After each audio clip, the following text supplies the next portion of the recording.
ಇಡಿ ಬಗ್ಗೆ, CBI ಬಗ್ಗೆ, IT ಬಗ್ಗೆ ಏನು ಹೆಚ್ಚಿಗೆ ಹೇಳ್ಬೇಕಾಗಿಲ್ಲ.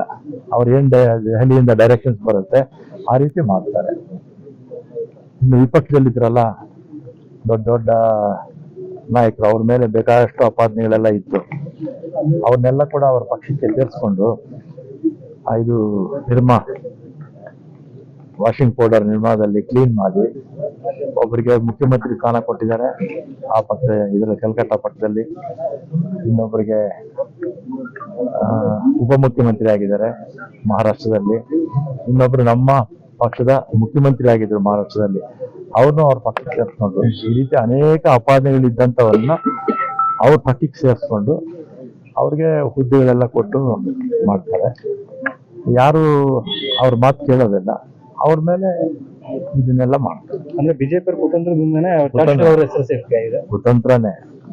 ದೇಶದಲ್ಲಿ 10 ವರ್ಷದಿಂದ ಇದೇ ಕೆಲಸ ನಡೀತಾ ಇದೆ, ಇದೇನು ಹೊಸದೇನಲ್ಲ. ಕೆಫೆ ಬಾಂಬ್ ಸ್ಫೋಟ ಆಯ್ತಲ್ಲ, ಅದು ಬಿಜೆಪಿ ಆಫೀಸರು ಸ್ಫೋಟ ಮಾಡಲಿಕ್ಕೆ ಯತ್ನಿಸಿತ್ತು ಅಂತ ಹೇಳುವಂಥದ್ದು NIA ಮಾಹಿತಿ ಇದೆ. ಇರ್ಬೋದೇನೋ, ಅವ್ರ ಮಾಹಿತಿ ಗೊತ್ತಿರುತ್ತೆ. ಇನ್ನು ಖಾಲಿಯಾಗಿಲ್ಲ ಸರ್, ಆದ್ರೂ ಕೂಡ CM ಸರ್ ನಾವಾಗ್ತಿ ಎಂದು ಕೆಲವು ಸಚಿವರು ಹೇಳಿಕೆ ಕೊಡ್ತಿದ್ದಾರೆ. ಅರ್ಥನೇ ಇಲ್ಲ ಅವ್ರು ಮಾತಾಡೋದಿಕ್ಕೆ.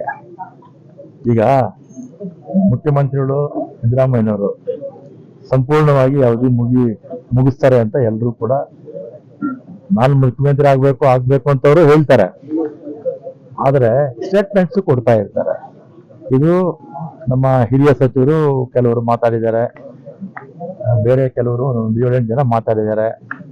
ಅದರಿಂದ ಆ ತರ ಮಾತಾಡೋದ್ರಲ್ಲಿ ಅರ್ಥ ಇಲ್ಲ, ಮಾತಾಡಕ್ ಹೋಗಬಾರ್ದು ಅಂತ ನಾನು ಅವರಲ್ಲಿ ಕೂಡ ಮನವಿ ಮಾಡ್ತೀನಿ. ಯಾವ ಬದಲಾವಣೆನೂ ಇಲ್ಲ. ಅಲ್ಲ, ನಿಮ್ ಪಕ್ಷದಲ್ಲಿ ಏನೋ ಭಿನ್ನಾಭಿಪ್ರಾಯ ಏನಾದ್ರು ಇದೆಯಾ ಅಂತ ನಿಮ್ಮ ನಾಯಕರುಗಳಿಗೆ? ಭಿನ್ನಾಭಿಪ್ರಾಯ ಏನಿಲ್ಲ. ಅವರೆಲ್ಲ ಹೇಳ್ತಿರೋದು 28ಕ್ಕೆ ಮೇಲೆ ನಾನು ಆಗ್ತೀನಿ ಅಂತ. ಈಗಲ್ಲ, 2028 ಚುನಾವಣೆ ಆಗುತ್ತಲ್ಲ, ಆವಾಗ ನಾನು ಆಗ್ತೀನಿ ಅಂತ ಇವರೆಲ್ಲ ಹೇಳ್ಕೊಳ್ತಾ ಇರೋದು. ಸಮರ್ಥನೆ ಮಾಡ್ಕೊತಿದ್ರು ಸರ್.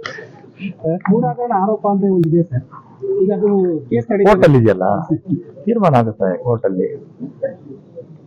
ಮುಖ್ಯಮಂತ್ರಿಗಳದ್ದು ಅದರಲ್ಲಿ ಏನಾದ್ರು ಪಾತ್ರ ಇದೆಯೋ ಇಲ್ಲ ಅದನ್ನ ಕೋರ್ಟ್ ಹೇಳ್ಬೇಕು, ಕೋರ್ಟ್ ಹೇಳ್ತಾರೆ. 28ಕ್ಕೆ ನೀವು ಕೂಡ ಆಕಾಂಕ್ಷೆ ಹೇಗೆ? ಇಲ್ಲಪ್ಪ.